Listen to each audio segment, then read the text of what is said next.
प्यारे बच्चों, आज आप लोगों का बिहार बोर्ड क्लास 10th का टेस्ट होगा। टेस्ट दोगे ना? चलिए, तो आज मैं आप सामाजिक विज्ञान का टेस्ट दे रहा हूं। चलिए रूपम कुमारी बताइए, निम्नलिखित में से कौन सा नई आर्थिक नीति का अंग नहीं है? ऑप्शंस है, ऑप्शन समझ लो, ऑप्शन भी देंगे। निजीकरण, वैश्वीकरण, राष्ट्रीयकरण, उदारीकरण। राष्ट्रीयकरण बिल्कुल सही। राष्ट्रीयकरण अंग नहीं है नई आर्थिक नीति का, लेकिन 3 अंग है। कौन कौन? निजीकरण अंग है, वैश्वीकरण अंग है, उदारीकरण अंग है। अगला क्वेश्चन बताइए, भारत में करेंसी नोट कौन जारी करता है? Reserve bank of India. Yes, reserve bank of India. बहुत बढ़िया। चलिए नेक्स्ट क्वेश्चन है बच्चों। पुनीता बताओ, किसने कहा मुद्रा वह है जो मुद्रा का कार्य करती है? Hartley withers. हार्टले विदर्स बिल्कुल सही। चलिए अगला, भारत की आर्थिक व्यवस्था कैसी है? ऑप्शन है पूंजीवादी, समाजवादी, साम्यवादी, मिश्रित।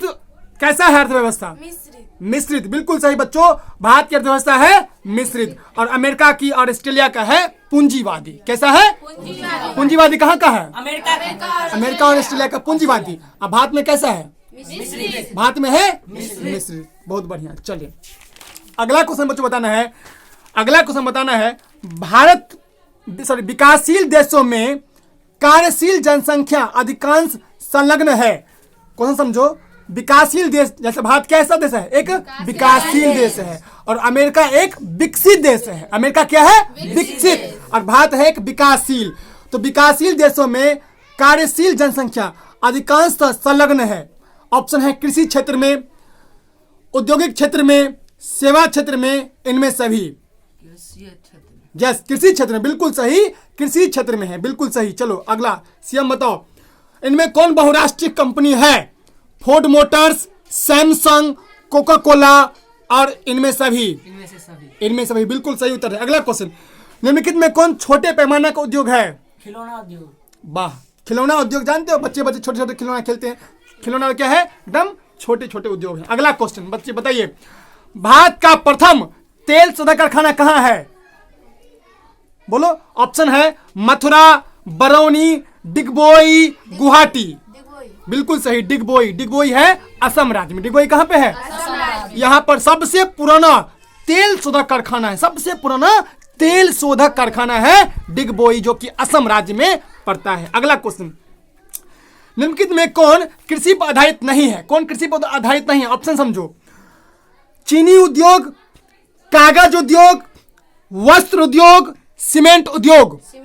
बिल्कुल सही। सीमेंट कोई पौधा से नहीं होता है। कोई खेत में होता है क्या? नहीं होता। बाकी चीनी तो खेत में होता है, कुसियार के पौधे से। कागज भी वृक्ष से बनता है, पता होगा आप लोग को। वस्त्र कपड़ा भी वृक्ष से बनता है, बट सीमेंट का कोई भी गाछ वृक्ष नहीं होता है, तो खेती से नहीं होता। अगला क्वेश्चन बताना है बच्चे। चलिए नेक्स्ट क्वेश्चन बताना है, लौह अयस्क कैसा है? लौह अयस्क कैसा है? नवीनीकरण संसाधन, अनवीनीकरण संसाधन, जैव संसाधन, मानविक संसाधन। हाँ, अनवीकरणीय संसाधन, यानी कि जो संसाधन खत्म होने के बाद दोबारा बनने में बहुत समय लगता है। जैसे क्या? कोयला, पेट्रोल, डीजल, सोना, चांदी, लोहा, तेल। नवीनीकरण क्या होता है बताओ? जो लगातार रहे। जैसे बताओ, जैसे क्या? जैसे पेड़ पौधा। बिल्कुल सही, पेड़ पौधा नवीकरणीय होगा। और बता, जैसे सौर ऊर्जा। सौर ऊर्जा क्या है? पवन ऊर्जा। हवा कभी खत्म होगा? सौर ऊर्जा कभी खत्म होगा? तो इसी प्रकार ये सभी क्या है? क्या? हाँ, भूतापीय ऊर्जा। पृथ्वी पर से भूतापीय ऊर्जा, भू के अंदर में गर्मी कभी खत्म नहीं होगा। चलिए अगला क्वेश्चन, प्राकृतिक गैस पाई जाती है। प्राकृतिक गैस पाई जाती है किस चीज में?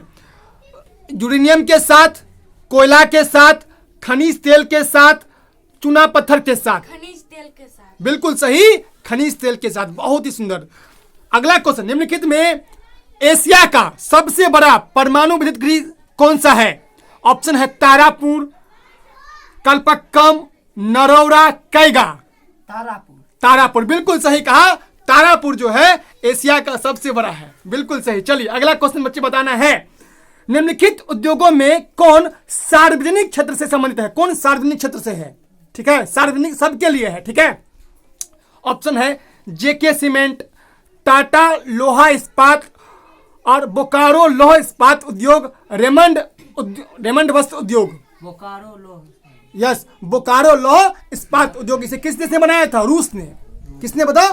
रूस ने। रूस देश ने बनाया था। पता है ना, हम ट्रिक बताए थे, बुक कर दोगे तो क्या हो जाओगे? रूस जाएंगे। बताए थे ना, बुक किसी की जगह बुक कर दोगे तो क्या होगा?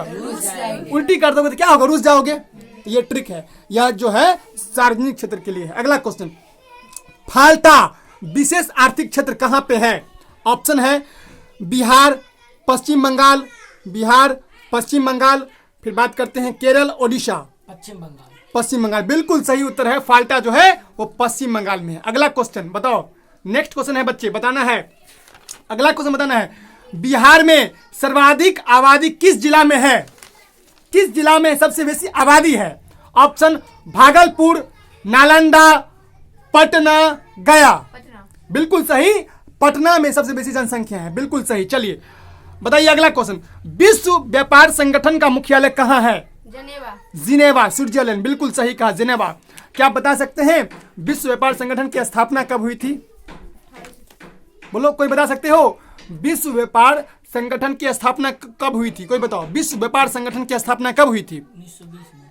नहीं, चलो ये हुआ था, बोलो, 1 जनवरी 1995 को। कब हुआ था? 1 जनवरी 1995 को क्या हुआ था? विश्व व्यापार संगठन की स्थापना। अगला क्वेश्चन बताना है, एक समाजवादी अर्थव्यवस्था में सर्वाधिक बल किस पर दिया जाता है? ऑप्शन है आर्थिक कल्याण, आर्थिक स्वतंत्रता पर, उत्पादन कुशलता पर, अधिकतम लाभ अर्जन पर, या लोक कल्याण पर। लोक कल्याण पर। किस पर? लोक कल्याण पर। बिल्कुल सही। चलिए अगला क्वेश्चन बताना है, भारतीय योजना आयोग के प्रथम अध्यक्ष कौन होते हैं? बताओ। ऑप्शन है, प्रथम अध्यक्ष कौन थे? जब भारतीय योजना आयोग बना था ना, उसका पहला अध्यक्ष कौन था? ठीक है, मोरारजी देसाई, लाल बहादुर शास्त्री, पंडित जवाहरलाल नेहरू, या राजीव गांधी। पंडित जवाहरलाल नेहरू। हाँ बिल्कुल सही, पंडित जवाहरलाल नेहरू। देखिए बच्चों, आप लोग समझिए, जो योजना आयोग था ना, इसकी स्थापना हुई थी 15 मार्च 1950 को। इसके अध्यक्ष भारत के प्रधानमंत्री होते हैं। भारत के पहले प्रधानमंत्री कौन थे? पंडित जवाहरलाल नेहरू। इसीलिए पंडित नेहरू जी जो थे वो योजना आयोग के प्रथम अध्यक्ष थे। बाद में इसका नाम क्या कर दिया गया? हाँ, नीति आयोग। बिल्कुल सही, नीति आयोग कर दिया गया। नीति आयोग कब बना, कोई बता सकते हो? 2005। नहीं, नीति आयोग कब बना बताओ? 2015। हाँ, 2000